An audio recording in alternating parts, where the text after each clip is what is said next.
अस्सलाम वालेकुम नादरीन, आप यूट्यूब चैनल देख रहे हैं। मैं इमरान खान। हर पॉलिटिकल पार्टी में तोहफे होते हैं, लेकिन इमरान खान को बहुत सारे तोहफे मिले। ये शेर अफजल मरवत वैसे तो इमरान खान ने पार्टी से निकाल दिया और उन्हें पार्टी के नौजवान या पॉलिटिकल पार्टी ये लोग कहते भी रहते हैं कि आप इस्तीफ़ा दें अपनी कौमी असम्बली की सीट से। लेकिन शेर अफजल मरवत जो है वो बज़िद रहता है कि जब तक मुझे इमरान खान नहीं कहेगा खुद बुलाकर, मैं तब तक कौमी असम्बली की सीट से इस्तीफ़ा नहीं दूंगा। देखिए, अपने इस्तीफ़े के लिए शेर अफजल मरवत को इमरान खान चाहिए कि जनाब इमरान खान मुझे बुलाकर कहे तो मैं उसके फैसले के मुताबिक रिजाइन कर दूंगा। लेकिन एक बड़ा मजेदार केस सामने आया। ये बहुत सारे जर्नलिस्ट हैं, उन्होंने रिपोर्ट किया। मैं सुहेल रशीद साहब बड़े अच्छे दोस्त हैं, बड़े अच्छे जर्नलिस्ट हैं, और उनकी तहरीर से आपको मैं रिपोर्ट कर देता हूं। साथ ये सबूत भी लगे हुए हैं। ये अंग्रेजी के अंदर उन्होंने पटिशन दायर की हुई है आईनी अदालत के अंदर, और शेर अफजल मरवत साहब ये चाहते हैं कि सुहेल आफरीदी ओहदे से हट जाएं और अली अमीन गंडापुर दोबारा वजीर आला खैबर पख्तूनख्वा बन जाएं। जब अली अमीन गंडापुर नए नए वजीर आला खैबर पख्तूनख्वा बने थे, उस वक्त वो शेर अफजल मरवत साहब से काफी नफरत करते थे, उनके बहुत खिलाफ बोलते थे।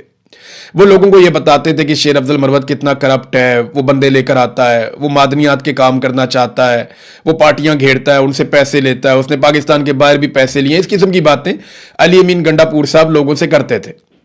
ये एक वक्त वो भी था।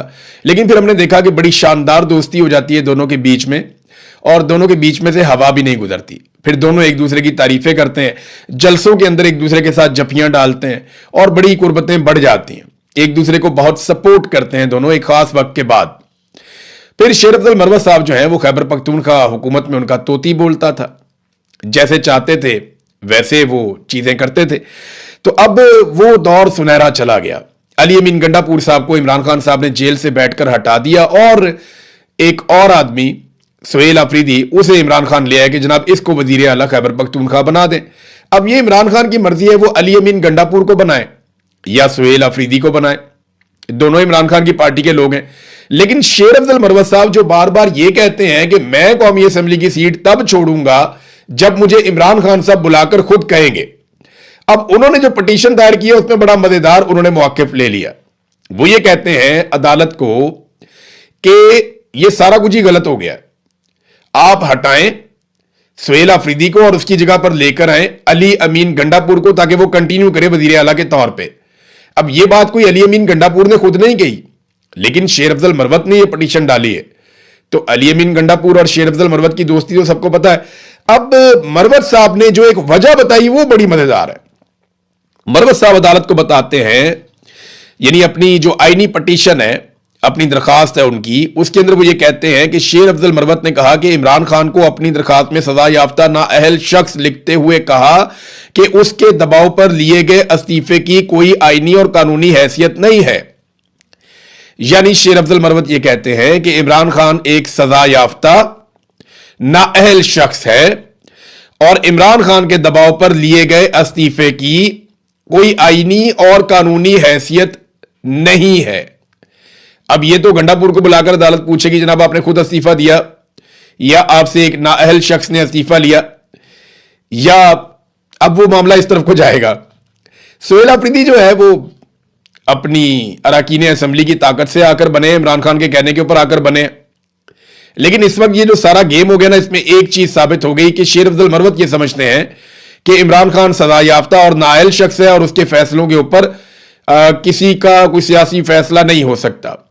तो शेर अफजल मरवत इस्तीफा क्यों देगा जब इमरान खान कहेगा? तो यानी अपने बारे में वो कहते हैं जब तक इमरान खान नहीं कहेगा तब तक मैं इस्तीफा नहीं दूंगा, और गंडापुर के बारे में वो कहते हैं क्योंकि इमरान खान एक नाअहल शख्स है और सजा याफ्ता शख्स है, लिहाजा उसके दबाव के ऊपर इस्तीफे की आईनी और कानूनी हैसियत नहीं है।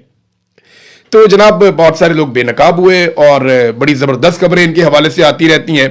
वक्त बड़ी जालिम चीज है और लालच बड़ी खौफनाक बला है। होता यह है कि लोग एक्सपोज होते चले जाते हैं, बस सिर्फ उन्हें वक्त देना चाहिए। शहबाज शरीफ को वक्त मिला, नवाज शरीफ को वक्त मिला, मरियम नवाज को वक्त मिला, सारे एक्सपोज हो गए, पता चल गया ये कितने पानी में थे। पाकिस्तान की मिलिट्री एस्टेब्लिशमेंट को भी आसिम मुनीर ने मजीद वक्त लिया है, आप देखिएगा पता चलेगा कौम को ये क्या है। जनरल बाजवा अपने पहले 3 साल में नहीं पहचाना गया, लेकिन जैसे ही उसे वक्त मिला 3 साल और उसको मजीद मिले, वो बेनकाब हो गया, लेकिन पाकिस्तान का बहुत नुकसान हो गया।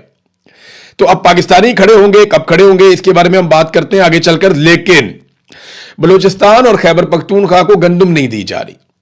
देखें, ये दोनों जो सूबे हैं ये गंदम पैदा नहीं करते। बलूचिस्तान में गंदम पैदा होती है लेकिन उनकी जरूरत से कम होती है, उनके पहाड़ी इलाके हैं और वहां पे उस तरीके से जमीन नहीं है जैसे पंजाब में है या सिंध में, और उस तरीके से वहां पे गंदम की पैदावार बड़े पैमाने पर नहीं हो सकती। लेकिन उनके पास और बहुत कुछ है। इसी तरह बलूचिस्तान में रेगिस्तान है बहुत बड़े बड़े, और उनके पास भी गंदम की पैदावार के लिए उस तरह से पानी या बाकी चीजें नहीं है कि वो बड़े पैमाने पर गंदम पैदा करें अपने लोगों के लिए।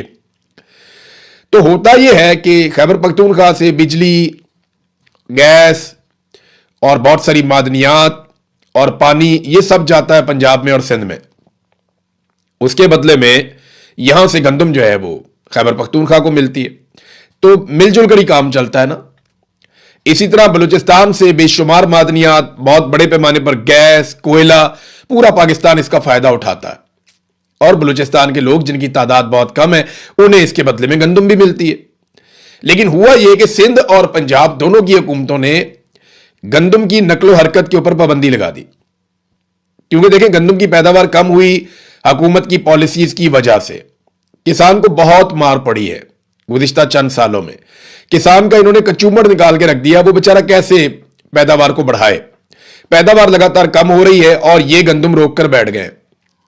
फर्ज करें कि अगर बलूचिस्तान वो अपने वसाइल रोक लेता है और खैबर पख्तूनख्वा अपने वसाइल रोक लेता है, तो पंजाब और सिंध के लोग इस गर्मी के अंदर पागलपन का शिकार हो जाएंगे, तबाह बर्बाद हो जाएंगे अगर वो अपने वसाइल रोक लेते हैं। तो ये बात पाकिस्तान की एस्टेब्लिशमेंट के समझने की है कि उन्होंने ऐसे नफरत अंगेज किस्म के लोग लाकर बिठा दिए इक्तदार में जो अपने से बाहर कुछ सोचते ही नहीं है। मुझे अच्छी तरह याद है हमजा शहबाज बहुत दबाव डाल रहा था कुछ लोगों पर कि फलाने फलाने रूट के ऊपर जो है वो बसें चला दो इलेक्शन से पहले।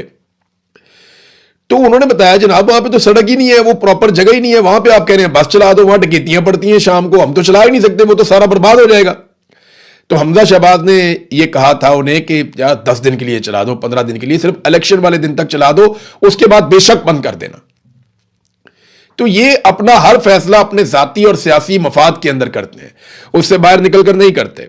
अब इन्होंने जो नालायकी दिखाई उसके बाद गंदम की पैदावार में कमी हुई, और उस पैदावार में कमी के बाद या तो पूरा पाकिस्तान उसका बोझ उठाए, तो इन्होंने सारा बोझ डाल दिया उन सूबों पर जो पानी भी देते हैं, बिजली भी देते हैं, गैस भी देते हैं, मादनियात भी देते हैं और बेशुमार और फैसिलिटीज देते हैं। ये नाजरीन पाकिस्तान के अंदर इस सोच के साथ तो मुल्क और वफाक आगे नहीं बढ़ता जो यहां किया जा रहा है। नाजरीन एक चीज मैं आपके सामने रखना चाहता हूं और ये बार बार सामने आती है। नून लीग वो वाहिद पॉलिटिकल पार्टी है पाकिस्तान में जिसकी पॉलिसी में गालम गलोच है।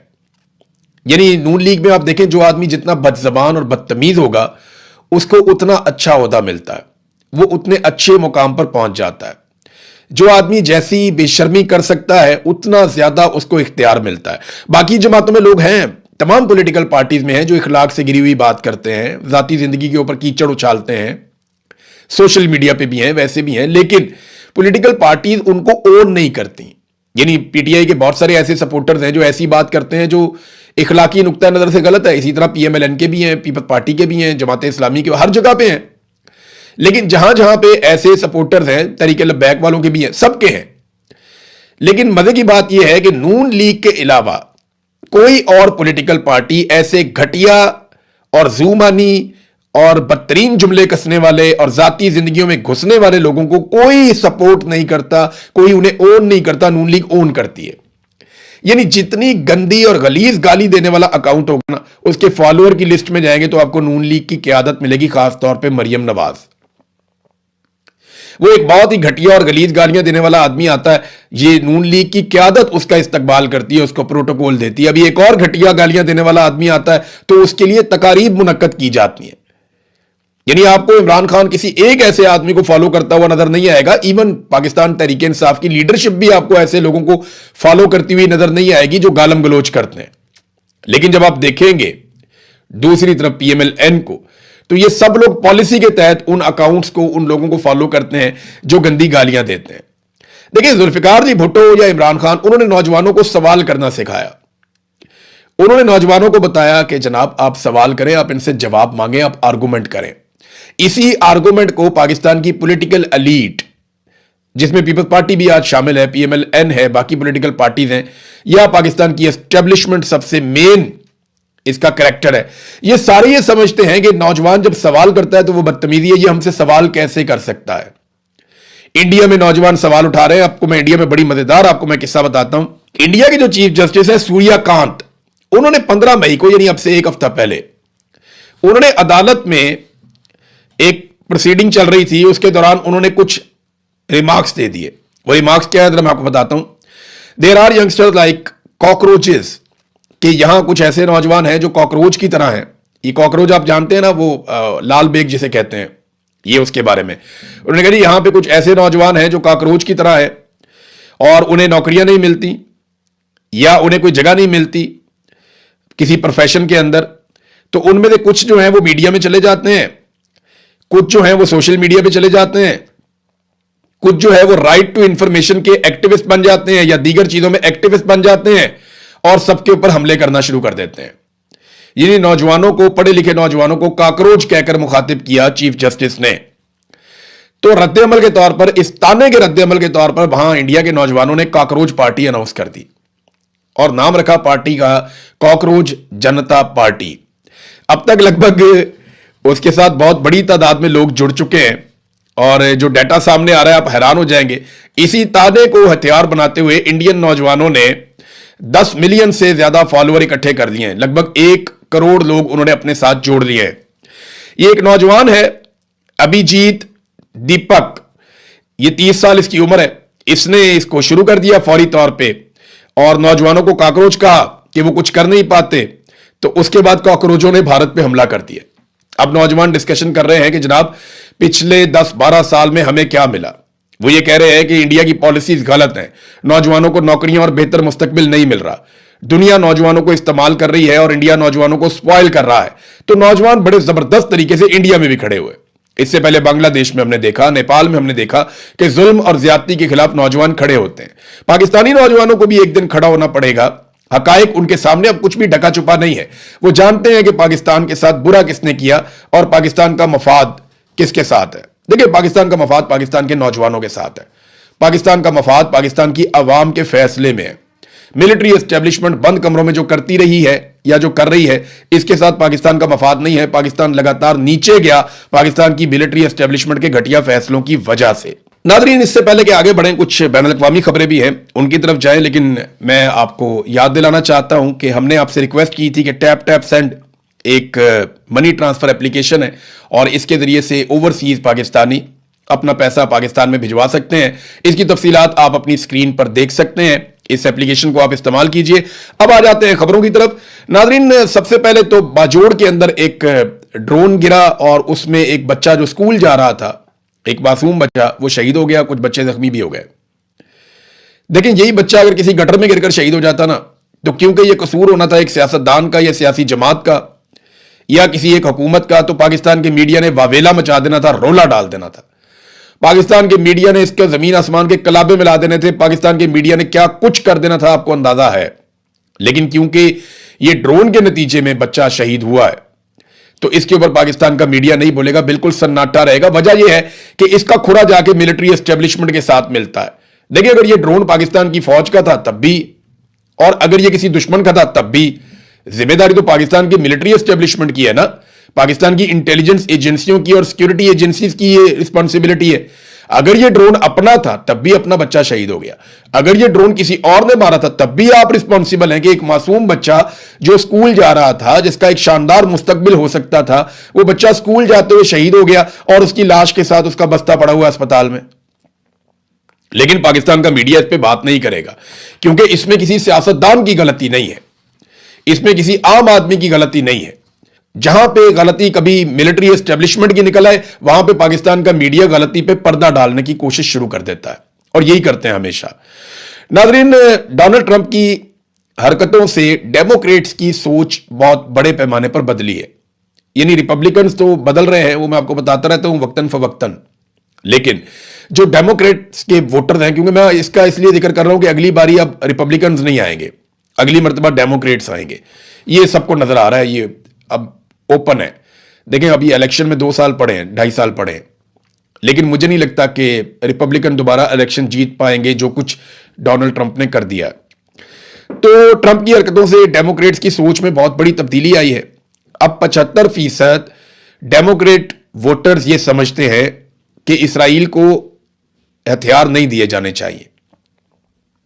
یعنی 75% یہ سمجھتے ہیں کہ امریکی ہتھیار اسرائیل کو دینے کے وہ مخالف بن گئے ہیں. وہ کہتے ہیں نہیں, ان کو نہیں دینے چاہیے. حالانکہ آج سے 3 سال پہلے سچویشن یہ تھی کہ 45% ڈیموکریٹس یہ سمجھتے تھے کہ اسرائیل کو امریکی ہتھیار نہیں دینے چاہیے, اور آج یہ مقدار 30% مزید بڑھ کر 75% تک پہنچ گئی ہے. پھر 60% یہ سمجھتے ہیں کہ اسرائیلیوں کے مقابلے میں فلسطینی بہتر ہیں. یعنی 60% ڈیموکریٹس جو ووٹرز ہیں وہ اب فلسطینیوں کی حمایت کرتے ہیں اسرائیل کے مقابلے میں. تو یہ بہت بڑی تبدیلی ہے جو امریکہ میں آ رہی ہے, اور ڈونلڈ ٹرمپ کے اقدامات کی وجہ سے آ رہی ہے. ڈی ڈی جیو پالیٹکس انہوں نے ایک خبر شائع کی ہے, اور یہ بہت تہلکہ خیز خبر ہے کہ ایران نے حیران کن کارنامے سر انجام دیے. اس خبر کے مطابق انہوں نے اپنا بجلی کا نظام جو بحال کیا ہے یا اپنے رستے دوبارہ سے قابل استعمال بنائے ہیں, جن رستوں کو تباہ کر دیا گیا تھا امریکہ اور اسرائیل کی جانب سے, وہ سب حیران کن ہے.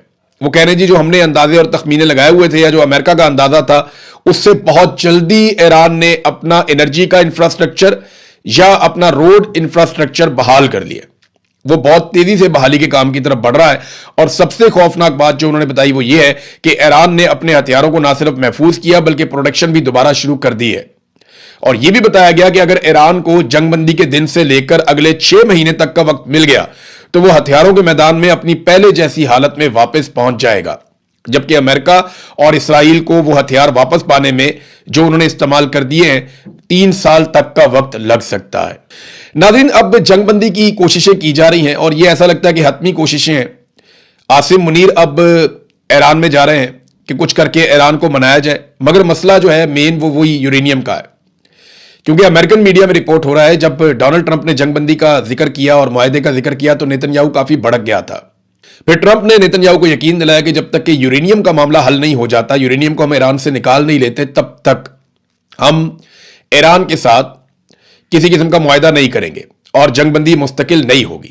تو اس پہ پھر نیتن یاہو تھوڑا سا مطمئن ہوا. پھر ہم نے دیکھا کہ یو اے ای اور سعودی عرب کے اوپر ڈرونز چلے, اور بعد میں پتا چلا کہ وہ ڈرون عراق سے آئے ہیں. اور اس سے ملتی جلتی ایک خبر یہ ہے کہ عراق میں 2 خفیہ فوجی اڈے اسرائیل کے وہ بے نقاب ہوئے ہیں. اب یہ کس نے ڈرون چلائے یہ آپ لوگ خود اندازہ لگا سکتے ہیں. بہرحال ناظرین, ایک اور اہم خبر یہ ہے کہ غزہ میں جو کچھ کیا گیا, جو گلوبل سموتھ فلوٹیلا کے کارکنان آئے تھے انسانی ہمدردی کے تحت جو غزہ جانا چاہتے تھے, ان کے ساتھ جو کچھ اسرائیلی فوج نے کیا اور جس قسم کی ویڈیو وہاں سے جاری کی گئی ایک اسرائیلی وزیر کی جانب سے, اس پہ واقعی بہت بڑا رولا پڑ گیا ہے. 3را ویلاگ ہے, میں آپ کو بتا رہا ہوں, آپ کو اس کی شدت کا آئیڈیا ہی نہیں ہے. پورے یورپ کے اندر اور جن ممالک سے یہ کارکنان گئے تھے وہاں پہ شور مچا ہوا ہے. اب یہ کارکنان جب واپس پہنچیں گے اپنے اپنے ممالک میں تو یہ کہانیاں بتائیں گے کہ ان کے ساتھ کس قسم کی بدسلوکی کی گئی ہے. اور وہ ویڈیو جو جاری کی گئی اسرائیلی وزیر کی جانب سے, اس نے تہلکہ مچا دیا ہے. اسرائیل جو ہے وہ بیک فٹ پہ چلا گیا ہے, اور ٹرمپ پیس کونسل کے جو سربراہ ہیں نکولے میلاڈینوف, انہوں نے زیر حراست فلوٹیلا کارکنان کے پاس اتمار بن غفیر, یہ وہ وزیر ہے جس نے ساری حرکت کی ہے, اس کے دورے کی مذمت کی ہے, اور انہوں نے اسے ناقابل قبول اور شرمناک قرار دیا ہے. اور یہ کہا ہے کہ یہ قدم ڈونلڈ ٹرمپ کے غزہ کا جو پیس پلان ہے اس پر عمل درآمد کے بھی خلاف ہے, اور اسرائیل کی سیکیورٹی کو یقینی بنانے کی جو کوششیں کی جا رہی ہیں اس کے بھی خلاف ہے. اور یہ جو ویڈیو جاری کی گئی, دیکھیں ایک چیز آپ ذہن میں رکھیں کہ اسرائیلی ڈیفنس فورسز نے پہلے ایک فوٹیج جاری کرنے کا پلان بنایا تھا, لیکن پھر انہوں نے کہا جی کہ ہم یہ فوٹیج جاری نہیں کریں گے. وہ فوٹیج بہت پروفیشنل فوٹیج تھی جو پہلے جاری کی جا رہی تھی, لیکن وزارت خارجہ نے کہا جو اسرائیل کی ہے کہ یہ فوٹیج جاری نہ کریں, اس سے پرابلم ہوگا. اس کے بعد جو بن غفیر ہے جو وزیر ہے قومی سلامتی کا اسرائیل کا, وہ پہنچ گیا وہاں پہ اور اس نے ایک فوٹیج خود بنا کے پبلک کر دی, اور اس کا رولا جو ہے وہ پورے یورپ میں پڑا ہوا ہے. اب ڈونلڈ ٹرمپ کی ٹیم کا جو ہیڈ ہے بورڈ آف پیس کا, وہ بھی اس کے خلاف بولنے پر مجبور ہو گیا ہے. ناظرین, جو دنیا کی بڑی بڑی شپنگ کمپنیز ہیں ان کو بہت زیادہ نقصان ہو رہا ہے. دیکھیں خلیجی ممالک کا تو بہت بڑا مالی نقصان ہو رہا ہے. آبنۂ ہرمز بند ہے, تیل کی پیداوار بند ہے, گیس کی پیداوار بند ہے, اور دنیا کو اس طریقے سے وہ سپلائی نہیں کر پا رہے جیسے وہ کرتے تھے, تو اربوں ڈالر کا نقصان ان کا ہو رہا ہے. لیکن جو شپنگ کمپنیز ہیں جو لگاتار وہاں سے تیل, گیس اور تجارتی مال لے کر جاتی ہیں, ان کے جہاز کھڑے ہیں پانی میں. اب یہ جہاز موو کرتے رہتے ہیں نا, تو ان کے لیے بہتر ہوتا ہے. جب یہ ایک جگہ پانیوں میں کھڑے ہو جاتے ہیں تو پرابلم شروع ہو جاتی ہے. یہ بتایا جا رہا ہے بڑی شپنگ کمپنیز کی جانب سے کہ جہازوں پر کائی جم رہی ہے. جیلی فش سمیت کئی ایسے جاندار ہیں جو بڑے سخت خول والے ہیں, وہ جہازوں کو متاثر کر رہے ہیں. وہاں پانی کا جو ٹمپریچر ہے اس وقت 30 ڈگری سینٹی گریڈ تک پہنچ جاتا ہے. تو اتنے گرم پانی میں جو ہے وہ جاندار جب جہازوں کے ساتھ آ کر چپکتے ہیں تو اس سے جہازوں کو نقصان بہت زیادہ تو نہیں, لیکن وہ کہہ رہے ہیں جی یہ بھی ایک ڈیمیج ہمیں ہو رہا ہے.